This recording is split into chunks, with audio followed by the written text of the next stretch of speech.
It was that time of year again, the annual boys' trip. Something I did every year with my friends Hugo, Andrew, and Fernando during the summer holidays. This year we were heading to Hugo's cabin in the Blue Ridge Mountains in Virginia for a hunting season. Although we called it hunting, we never really went out hunting in earnest. The truth is that in the 4 years we've been doing this, there was no particular prey we were really targeting, and we hardly ever left the cabin. We just moved there for a few weeks to enjoy football matches, especially the Champions League finals. The cabin was more of a man cave than a typical cabin. It belonged to Hugo's father, who used it with his friends to escape from their girlfriends, and after they got married, the cabin became a forgotten place until we started using it. To be honest, it wasn't just a simple cabin. It was a kind of 2-story mansion built of wood. The exterior tried to resemble a mansion, but it still had a cozy feel. It had Wi-Fi and cable TV. The living room was large and luxurious with imported rugs and sofas, and the walls were decorated with deer heads and other animals. There was a kitchen, a study, 3 bathrooms, and 4 bedrooms. It was like staying at a 5-star hotel, but for free. What more could we ask for? This place was perfect for disconnecting from reality. We knew that if we stayed at home, our girlfriends would probably distract us with things like dinners or impromptu plans, so we planned to be at the cabin for a few days after the games, keeping the location a secret to avoid unexpected visitors. After all, they didn't believe us when we said we were going hunting, and how could we blame them? It was difficult to go out hunting with hardly any equipment, and then we had no evidence, not even a couple of antlers to show, just made-up stories to tell on the way back. We arrived at the cabin at night. We weren't in a hurry because the games would start later. We thought the cabin might be covered in dust, as it hadn't been used in over a year, but fortunately the dust wasn't as bad as we feared, so we saved ourselves the cleaning. Hugo settled in while he brought his things upstairs, and I did the same without much ceremony. "Hugo!" Fernando shouted from his room. "Is there anyone else here besides us?" he asked. "I have no idea. Why do you ask?" said Hugo, to which Fernando replied, "Well, I saw some clothes in the closet." "Maybe someone left them the last time we came," said Andrew, thinking that perhaps they belonged to one of us who forgot to take some clothes with them last year in the rush. "I don't think so," said Fer. "I don't even know whose they are."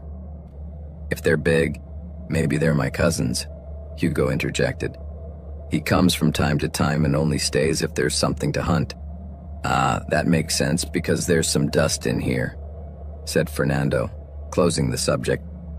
While we listened to the conversation, we finished unpacking and settled down in the living room with a few beers to wait for the game to start, and everything was going well until suddenly, the house was plunged into darkness. We all shouted at once. "What the hell was that?" exclaimed Fernando. "Hey Hugo, go check the light panel in the basement," I said, clearly frustrated. "Where's my phone?" asked Andrew as he turned on the flashlight on his smartphone and headed for the basement, showing his bad mood at missing parts of the game. Several minutes passed and Andrew still hadn't returned from the basement, and neither had the light. Tension was starting to build between us, and suddenly an air of tension crept into the atmosphere as if something wasn't right. I looked at my friends and realized that they too could feel that sense that someone or something was watching us from the darkness. However, we were too excited about the game to think about anything else. But suddenly we heard a scream coming from the basement. The situation was getting tense. "What the hell was that? Did you hear that?" asked Hugo nervously, pointing towards the basement. "What's going on down there?" I shouted to Andrew, who had been silent for too long. "Just a second. There's a bit of dust here and I need to be careful. I've already tripped and almost sprained my ankle," he replied. "Do you want me to come down and help you?" I insisted, unable to hide my impatience. Then Andrew called us.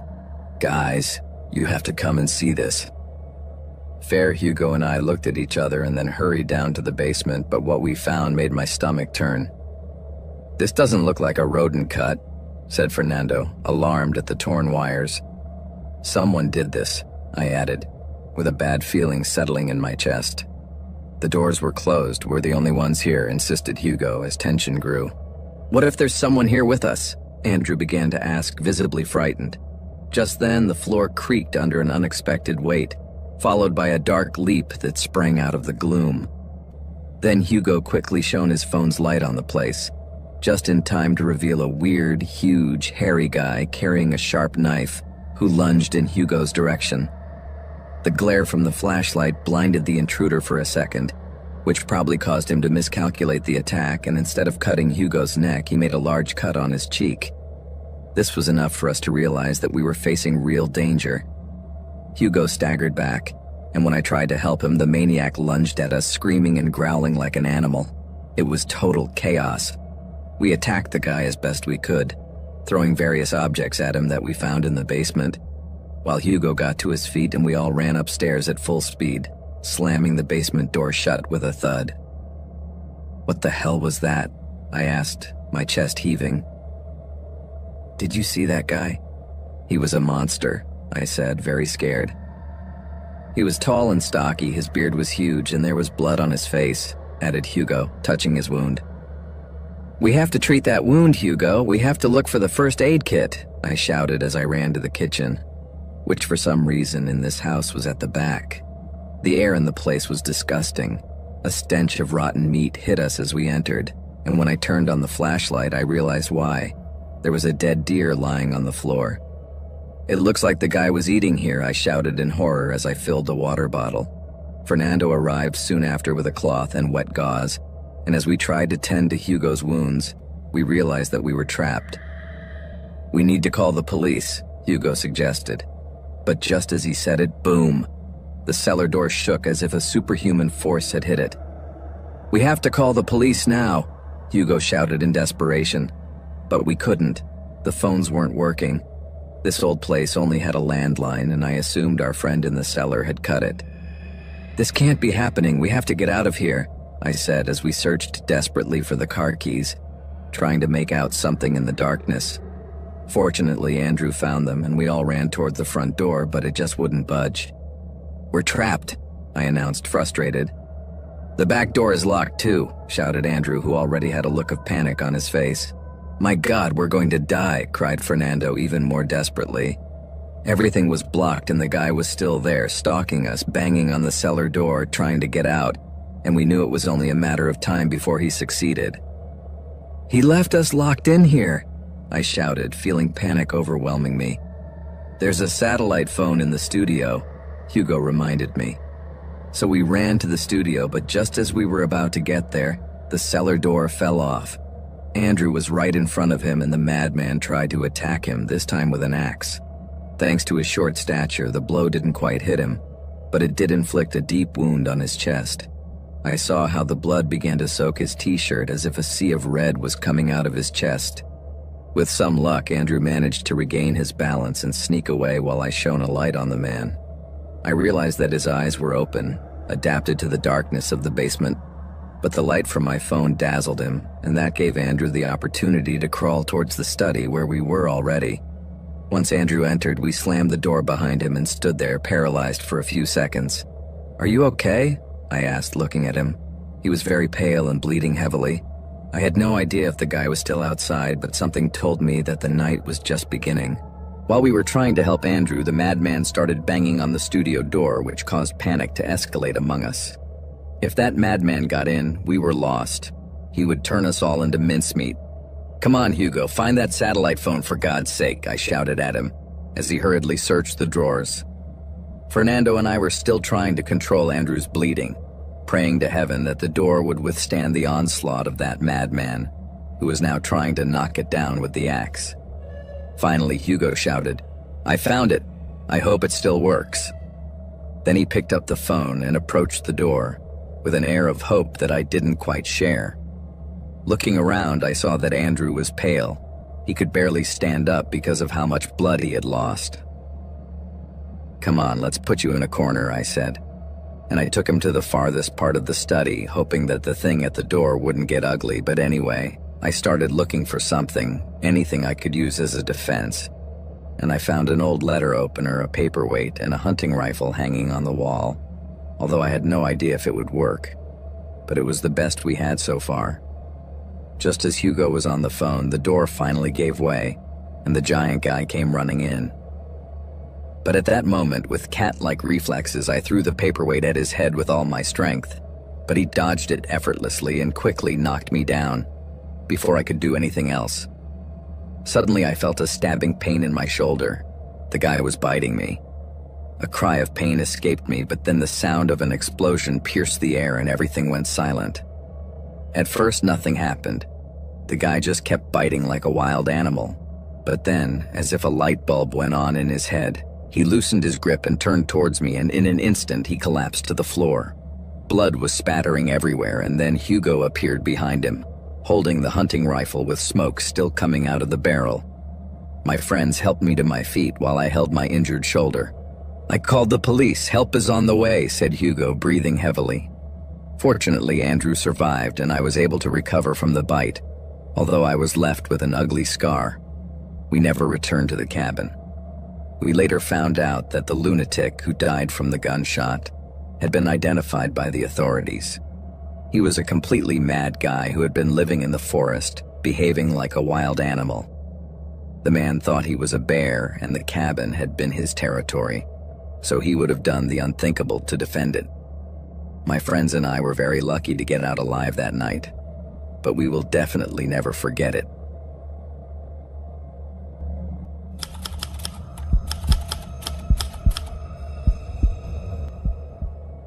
In 2020, I had a terrifying experience that I will never forget. At times, I saw myself as a workaholic, as I had 2 jobs. During the day, I was a recruiter, and at night, I worked as a waitress. Since the pandemic began, I had been doing most of my work from home, so my job at the cafe served as an escape and a way to earn some extra money. My shift at the cafe started at 6 in the morning, which isn't complicated. But afterwards, sometimes my shift would extend until midnight, so I had to hurry to the bus stop to get back home. I don't love having to run, but I had come to enjoy those cold nights.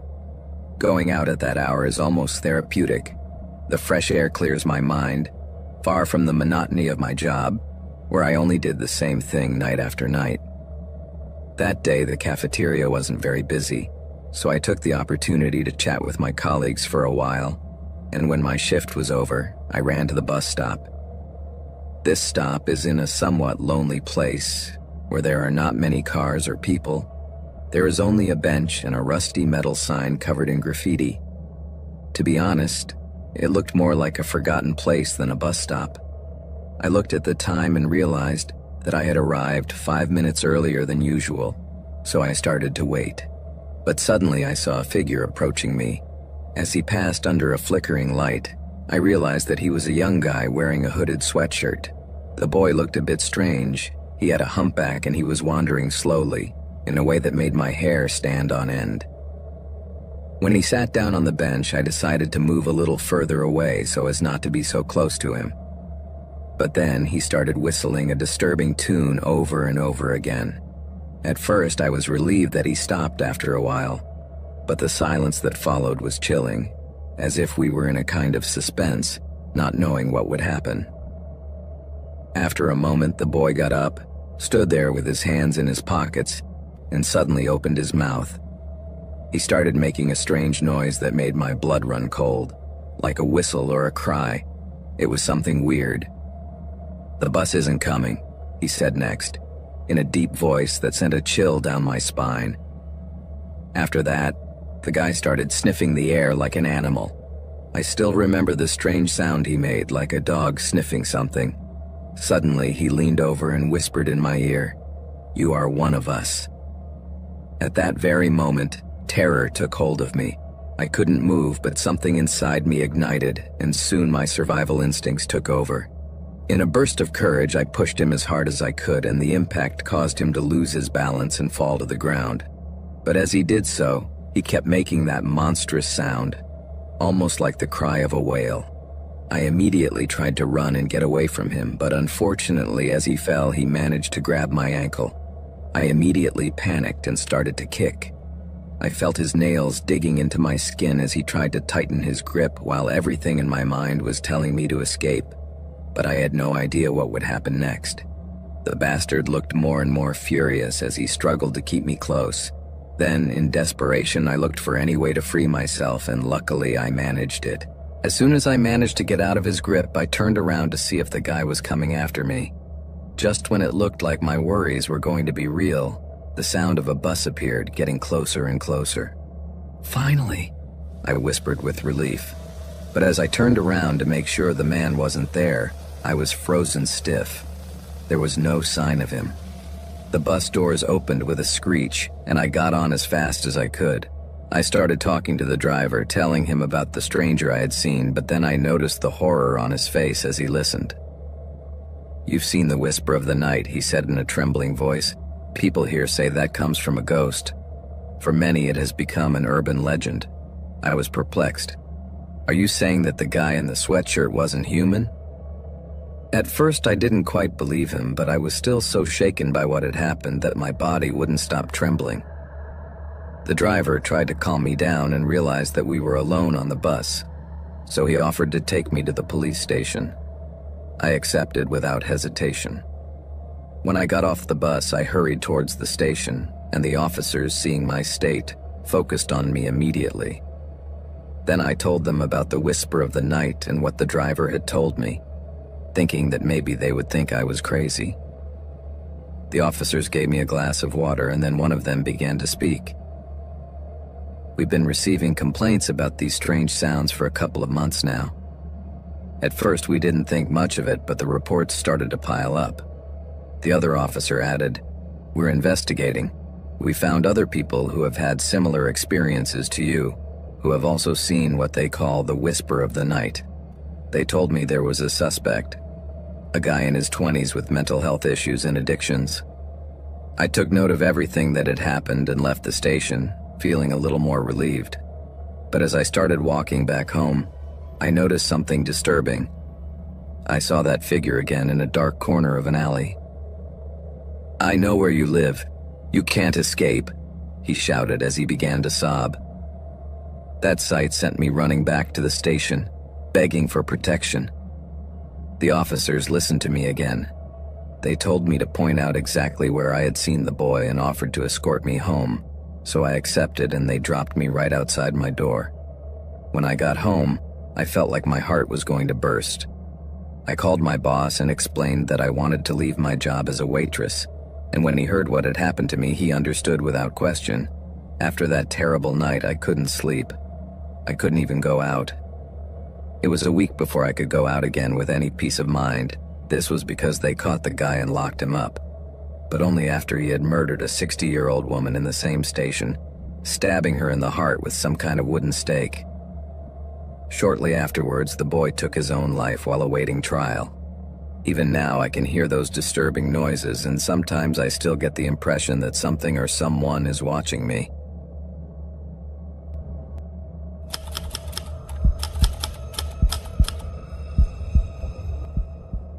That Thursday in the insurance office was like any other day.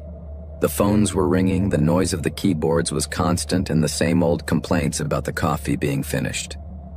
I was at my desk on the 30th floor, getting bogged down in emails while counting down the hours until lunch. Nothing exciting ever happened here. It was all an absolute routine until he came in. At first, he just seemed like a normal guy, a middle-aged man with a tired face and a suit that didn't fit him at all, like almost everyone else. But what really caught my attention was the huge black bag he was carrying over his shoulder. It looked heavy, as if it were full of papers. Then he went straight to the reception desk where Anna, our receptionist, greeted him with her usual smile. "Good morning, Mr. Carter. How can I help you today?" she asked. He tapped a folder on the desk. "I need someone to look at my claim," he replied in an expressionless voice. Anna frowned as she saw the folder she had just opened. "I'm sorry, sir. This is something that the claims department handles. You'll need an appointment," she replied. But then her tone changed immediately. "An appointment? I've been waiting for months. My wife is dying and you can't even..." He couldn't finish the sentence because he banged his fist on the table, making a noise that sent papers flying. And suddenly everything went silent. My colleagues and I immediately turned to look at what was happening at the reception. Anna, who was always calm and friendly, tried to keep her composure, while the guy seemed to be about to foam at the mouth. "I understand, sir, but..." And that's when I saw it. The man's hand moved towards the bag, slowly unbuttoning it. My heart immediately raced and thousands of chaotic scenarios started racing through my head. This couldn't be good, and it wasn't. This can't be happening, I thought. Suddenly, the man pulled out a shotgun and turned, pointing it at all of us. "Everyone get back," he shouted, and his voice was so powerful that it felt like my ears had been plugged. Anna let out a heart-rending scream, and everyone started to crouch down and run towards the exits. I, on the other hand, was paralyzed, clinging to the edge of my desk with such force that my knuckles turned white. "Mr. Carter, listen," she whispered, while the guy climbed on top of his desk, terrifying everyone. The shotgun swung from side to side like a pendulum, and at that moment I felt the world come to a standstill. "Stay where you are or you'll be in trouble," he said, firing into the air. Dust from the ceiling fell like snow as pieces of plaster scattered throughout the office. The atmosphere was chilling. No one moved or breathed. "Where's the boss?" shouted the furious guy. "Tell him to come out now, wherever he is." There was no reply. Then the guy looked at the intern who was nearby, a guy who couldn't have been more than 22, fresh out of university. He grabbed him by the arm and pulled him out of his chair. "Sit down," he roared, pushing him towards the center of the room. The guy was sobbing so hard he could hardly breathe. "If you move, you're dead," he continued, as my head was spinning and my pulse was pounding in my ears. I wanted to do something, to run to my phone, but I was right next to him, and if I moved, it was probably the end. The next thing I saw was minutes that seemed like hours, while Carter kept shouting about how insurance companies decide who lives and who dies. Everything went fuzzy as the sirens started wailing. At first the sound was low and dull, but when the flashing blue and red lights appeared, I knew the police had arrived. A voice boomed from outside. "Mr. Carter? I'm Detective Matthew at the NYPD. We can help you, but we need you to cooperate." Carter let out a bitter laugh. "Help me, huh? Maybe they'll call me a terrorist, but I'm not the bad guy here. The real bad guys are the ones with control over life and death." For a moment, his grip on the shotgun seemed to loosen. I thought maybe there was a chance, but just as his face relaxed, I heard a deafening sound. The shot sounded like an explosion resonating in my bones. Carter staggered and his eyes widened as blood began to pour from his chest. The shotgun fell to the ground with a thud, and in an instant his body collapsed like a puppet whose strings had been cut. A heart-rending scream from one of the employees rang out as the assault officers came running in, armed and shouting orders. I was still under my desk, paralyzed with fear. My whole body was shaking, even after they took Carter's lifeless body away. His pale face haunted me in my nightmares for months. Some nights I wake up drenched in cold sweat, hearing the echo of that shot still ringing in my ears, while Carter's voice whispers over and over again, "Do you think you're safe?" And in the back of my mind, the terror of what happened still affects me. I wonder if I will ever be able to feel safe again.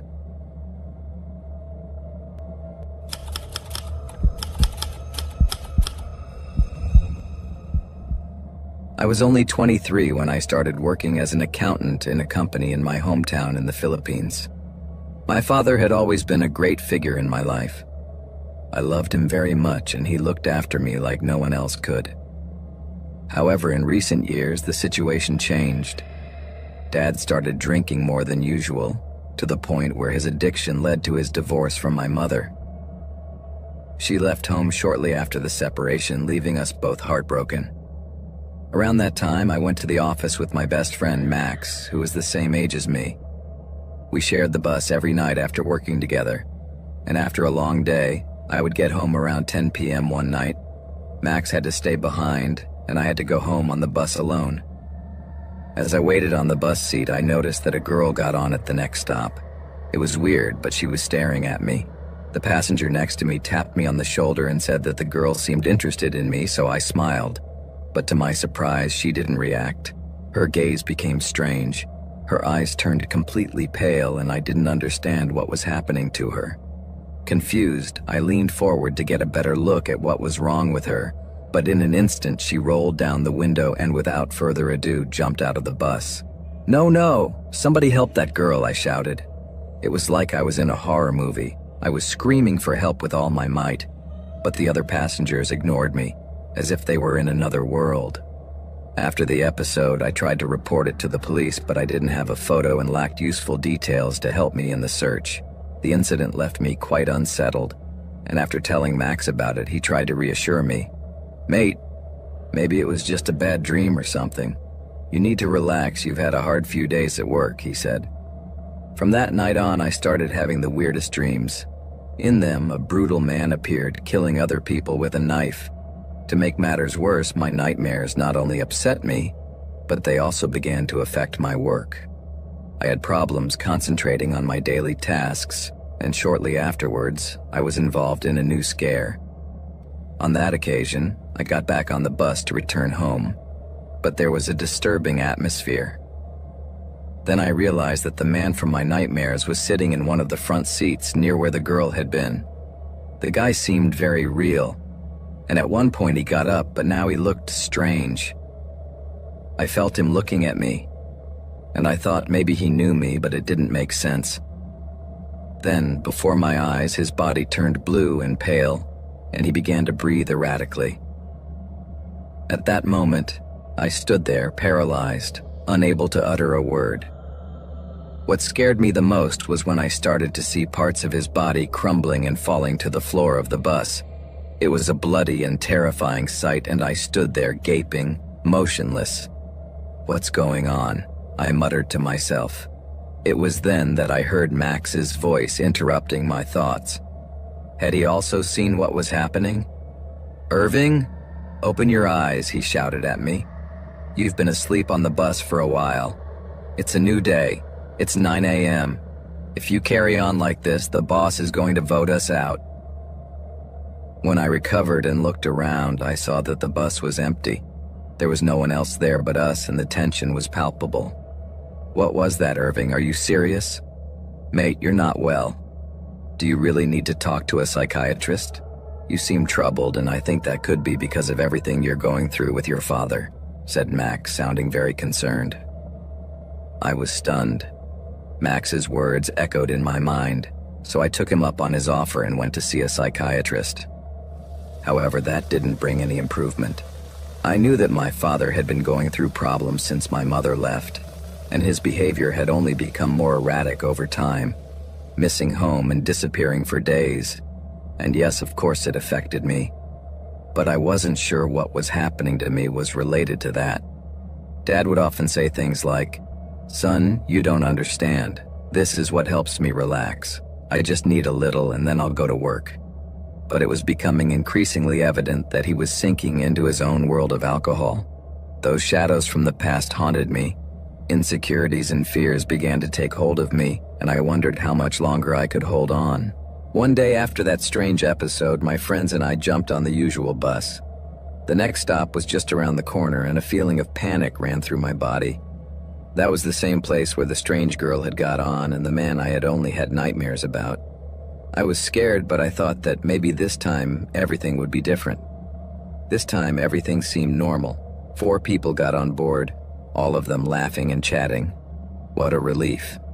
But as often happens, things went wrong. From one moment to the next, their expressions suddenly changed. Their eyes turned red, as if something dark were consuming them. I looked at Max, who was sitting next to me, engrossed in a magazine. "Max, stop reading and look at what's happening," I shouted, feeling terror wash over me. But he just looked at me in confusion.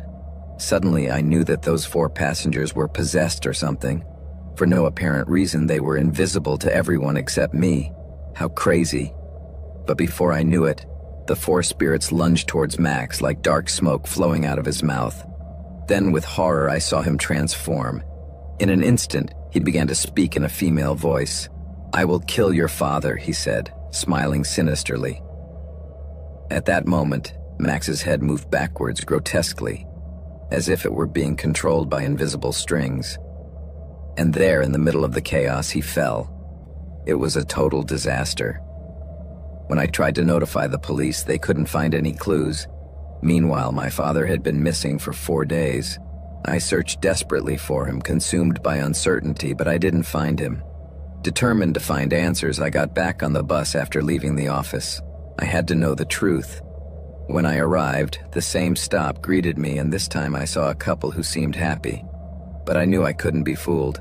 I kept an eye on them, and as expected, in an instant their whole behavior changed. They approached me and grabbed my hands tightly, as if they wanted to trap me. The pain was unbearable, and I started screaming, begging for help, but just at that moment my father appeared. He got on the bus with a terrifying look on his face. "Help me, Dad," I screamed. And then he addressed the spirits. "You ruined my life, but you're not going to ruin my son's life." Then turning to those spirits, he continued, "Since when have you been invading his dreams and scaring my boy? You have stolen his life just as you stole mine, but it's not his fault. I'm his target." It was then that he confessed that there was a friend of his, the bus driver, who used to have a happy life. My father, jealous, had mixed sedatives into his drink one night when they went out on a bender, which caused a fatal accident in which all the passengers died. And his friend, too.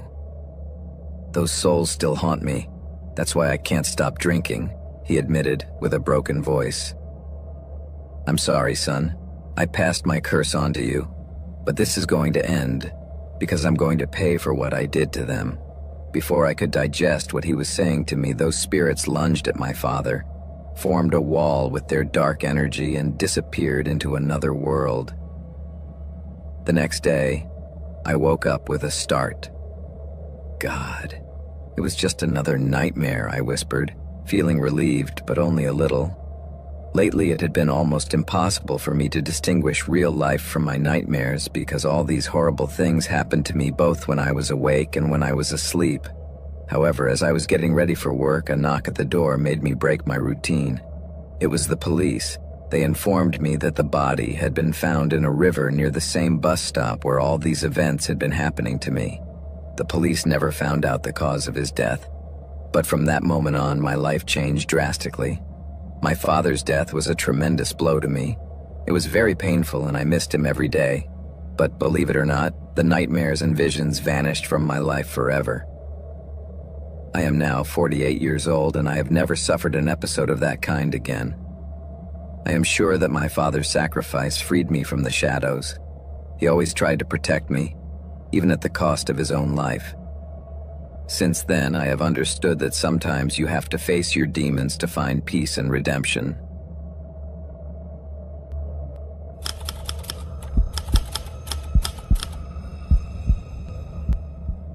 I still remember how it all began. I was a 9-year-old boy and cinema was my passion. On my vacations, I would spend hours enjoying each movie. Every Christmas, I was almost always in the front row to watch my favorite reindeer movies or Easter tales. Then when Halloween came around, I couldn't wait to immerse myself in some horror classics. But what I'm going to tell you now is something that happened on one of those Halloween nights a few years ago when I was 15. A new Freddy Krueger movie had been released. Yes, I know some people think it's about time to leave those characters in the past, but I didn't care. That morning, I called my 2 best friends, Daniel and Santiago. "Guys, remember the Freddy movie I mentioned to you?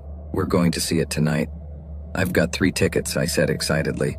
I was really glad they were just as excited, so we met up for the 7 p.m. show. When we arrived at the cinema, the excitement in the air was palpable. I saw at least 5 people dressed up as Freddy Krueger. I thought, damn it, how could it be? I should have thought of that too. As the movie began, I felt like a child again, and the atmosphere of the place completely absorbed me. I cried with laughter at every gory scene, and with every scream I was so moved. Daniel and Santiago were completely immersed in the story, and I, for my part, couldn't help but notice the reactions of others. It was a strange custom to observe how people responded to these terrifying scenes. However, there was one boy sitting a couple of rows behind us who made me curious. He was sitting alone and never showed any emotion, his face completely unmoved. Every time everyone else jumped out of their seats or screamed, he just stood there, like a spectator oblivious to the horror unfolding on the screen. I wondered why he had come to see a horror movie if he didn't even seem to be enjoying it. After the lights came on and the movie came to an end, we decided to go out and find a place to eat. The place was chaos, full of children in amazing costumes that I would have killed to have in my childhood. Santiago, Daniel, and I found a cafe with a few empty tables and sat down. I ordered a hamburger, and while I was waiting, I noticed the boy in the back rows, at one of the tables by himself. He was still in his Freddy Krueger costume, with his hat and the famous striped shirt. The strange thing was that he didn't seem to be fazed by anything that had happened. "How crazy is that?" said Santiago, taking a bite of food and smiling. The movie was great. Daniel got up and said, "Guys, I'm going to the bathroom. I had too much soda." I stayed for a moment longer talking about how incredible the movie had been. Then I got up to go to the bathroom. I went for my first period of relief and then went to wash my hands, and just at that moment, I saw the guy from the movie coming into the bathroom in the mirror. It was chilling just to be around him since he was in his role as Freddy. I don't know if I told you, but he was dressed up as the character. "Hey, I saw you in the movie Freddy Krueger. It was great," I said, smiling, but he didn't answer. I decided not to give it any more thought and carried on with my business, but he stood behind me like a specter from the cinema. At one point, he bent down as if he were tying his shoes. After a moment of complete peace, I dried my hands and threw the towel in the bin, ready to leave the bathroom. But just as I turned to leave, I felt something wrapping around my neck as if a snake had caught me. It pushed me back with force and my heart rose to my throat. Adrenaline coursed through my veins and I didn't know if I was dreaming or if I was simply in a scene from a scary movie that was coming true. Suddenly I fell to the ground, feeling the air escape from my lungs. It was as if an invisible noose was choking me. The vision of the guy behind me became blurred, but when he bent down, I realized that he hadn't been tying his shoelaces. No, he had taken them off and was now using his shoelace to strangle me. At that moment, I panicked and struggled with all my might, trying to free myself. But he was stronger and his grip tightened. Already almost exhausted and fragile, I tried to hit him in the face with the back of my head, but that didn't stop him at all. The cord was tightened so much that my fingers could barely tear at my neck. "Help!" I tried to shout, but the words came out weak and choppy. With every second that passed, I felt my body running out of oxygen, and all I could think was that this was the place where I was going to die. A cafe bathroom murdered by a madman with a shoelace. At one point, I felt so weak that I simply stopped fighting and accepted my fate. So I closed my eyes and let myself go. Darkness was beginning to envelop me when suddenly I heard a faint sound that broke the silence of the bathroom. "Let him go," said a firm and determined voice. It was Daniel's voice. He had arrived just in time, just when the guy was about to finish me off. Daniel came out ready to defend me like a real hero, with a determination that surprised me since I had never been the bravest. But there he was, facing this psychopath. Suddenly, my friend pounced on the madman, punching and kicking him relentlessly, and that was more than enough to make him let me go. As he fell to the ground out of breath, Daniel fought fiercely with the madman. I crawled a couple of meters trying to regain my strength. I was so weak and dizzy that I couldn't stand up. I felt like I was out of touch with reality, but what I saw next left me frozen. The guy, in the midst of his madness, took a knife from Freddy's glove and before I could react, cut my friend Daniel's stomach. Suddenly his blood began to flow, staining the floor red. "Daniel!" I shouted, but he fell to his knees, pressing both hands against the wound. The guy tried to run away, but as a reflex action, I grabbed his leg as hard as I could just as he was about to go through the door. "You're not getting away," I shouted. But he kicked me in the head so hard that I let go of his leg and he ran out of the bathroom. In a few seconds, chaos broke out all around us. The people in the cafe looked at us with horrified faces and no one knew what to do. Until finally someone shouted that they had to call an ambulance. Meanwhile, I stayed crouched down trying to help Daniel. At that moment, Santiago ran into the bathroom, and when he saw us, he was completely horrified. He was in line trying to buy some chips when he heard the commotion in the bathroom, but he never thought it was about us. The ambulance arrived in a matter of minutes, but Daniel's injury was serious. We spent the night in the hospital drinking coffee and waiting for a doctor to give us good news, while anxiety consumed us. Daniel's parents were also at the scene, dying of anguish and very upset about what had happened to their son. After a few hours, a doctor finally came out to give us some information. "He's stable, but he'll need time to recover," he said. "Thank God," I said softly as I let out the breath I had been holding in my lungs until then. But just as I breathed a sigh of relief, a police officer came in. "Hi, I'm Officer Brown. I need you to come with me to the station. We think we've caught the guy," he said. My eyes widened at the news, and without thinking for a second, I accompanied them to the police station. Once we arrived, I went into a room to identify which of the subjects was responsible for the events. When I entered the room, I saw several individuals, and although I hadn't gotten a good look at the assailant's face, I could immediately identify him, not because I recognized his features, but because his face was unmoved. There was no emotion in his eyes, and I knew right away that he was the man who had attacked me. "It's him," I said, pointing my finger and staring into those cold, lifeless eyes. "Are you sure?" they asked me. "Absolutely." Although he was no longer wearing his blades, I was completely sure that it was the madman from the cinema, and I hoped he would be sent back to prison after what he did to Daniel and me. The officer explained to me that the guy was a fugitive wanted for 5 murders. "You're very lucky to be alive, kid," he said. But I couldn't feel lucky when my friend Daniel was hurt and on the verge of life. "Yes, but my friend is not well," I replied, feeling a knot in my stomach. Just as I was leaving, I ran into the killer again. He was sitting calmly with a sinister smile on his face. "This isn't over. I'll cut your throat one day," he said, flashing a silver tooth that gleamed like a warning. I felt a chill run through my body, but I kept looking at him and said, "You won't do any of that because you're going to rot behind bars." A macabre smile appeared on his face and he gave a small nod, but I just turned my back on him and left. But that image remained etched in my mind, a mark that would stay with me forever. The way he looked at me, the way he spoke to me, everything that had happened that Halloween night at the cinema was transformed into a terrifying memory. When I think about it now, fear lurks in every corner of my being. That experience changed my life in a way I didn't expect, but fortunately I managed to get out alive.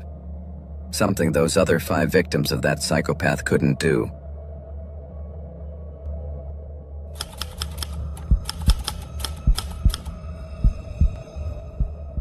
It was an afternoon that had started like any other, but now I felt that the minutes were turning into long hours. The monotony of everyday life had been interrupted. That guy Federico was pacing around with his gun, bitterly criticizing a system he considered broken, and how insurance companies decided who would live and who would die, as if it were a game of chance. His voice was a broken whisper full of emotion and despair. As he told me that his wife had begged him to fight for her in any way he could, I could feel the anger and frustration in his words. Suddenly, the sirens started to wail. First like a distant echo, but then they grew louder, illuminating the place with blue and red lights. The police had arrived. The tension in the air was palpable. "Mr. Federico, I'm Detective Pablo from the NYPD. We want to help you. Can we talk?" said one of the officers as he slowly approached. Federico let out a bitter laugh and shook his head. "Talk? Now you want to talk?" "No, there's no way out now," he said as his knees trembled, letting out a sob that made me feel a lump in my stomach.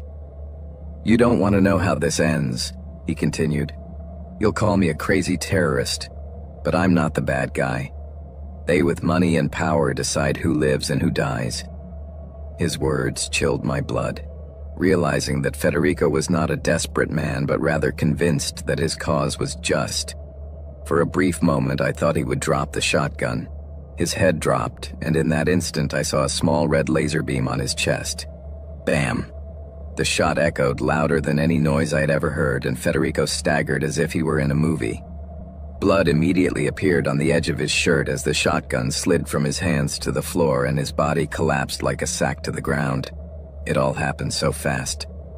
The police broke down the door and came in shouting orders, while I stood frozen under my desk, too scared to move, even to breathe. I trembled as I watched Federico's body being carried out on a stretcher, his face pale and lifeless. The nights passed, and every time I closed my eyes, I would wake up drenched in sweat, with the echo of the shot ringing in my ears and Federico's voice haunting me, warning me, "You think you're safe." The news soon went viral. The guy who had been killed was a 28-year-old Ivy League graduate named Federico Mendoza. He was a brilliant guy who had had enough of all the greed in the healthcare system.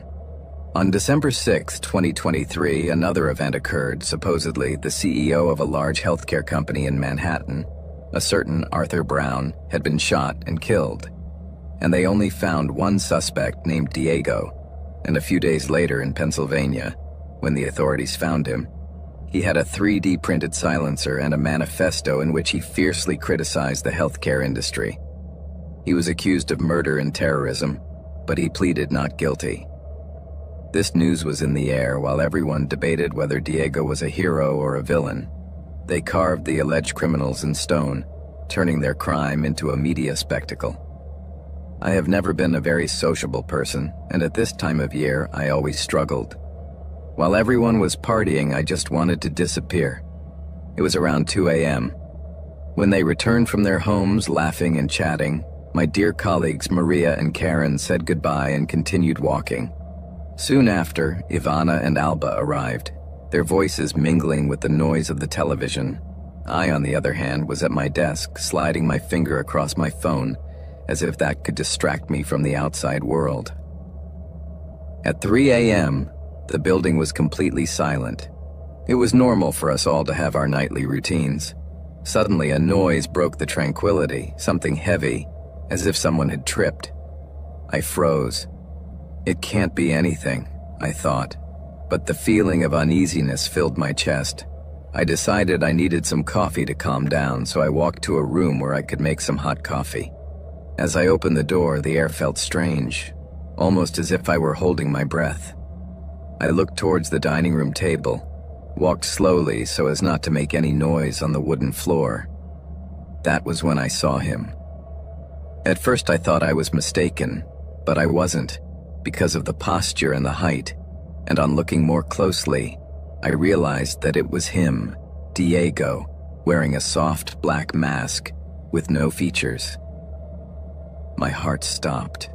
He had a long, shiny knife in his hand, reflecting the little light coming in through the window like the tooth of a monster. In an instant, I ducked behind the dining room, feeling my heart beating so hard I was sure it could be heard. The door closed behind him and I stood there paralyzed with fear. The silence stretched, making me feel like it could break at any moment. Then I heard a slight snort, and then nothing. My stomach churned when I saw the knife again, dripping a dark liquid that stained the floor. What the hell was he doing? I didn't want to stay there. I wanted to scream, to run, but my body had turned into a block of ice. All I could do was watch as the guy moved calmly as if he had done this 1,000 times. The blade gleamed with blood, and every drop that fell left a trail behind it like breadcrumbs. At that moment, he turned and left, heading silently towards where Maria and Karen were, and I felt panic starting to grow inside me. Where could I hide? I crawled carefully to the floor, my heart beating a mile a minute, looking for a place, my hands trembling, and I hid behind a tall vase, trying to make myself invisible against the wall. Please don't let him see me, I thought. Through the small space of the door, I saw him push open the door where Karen was.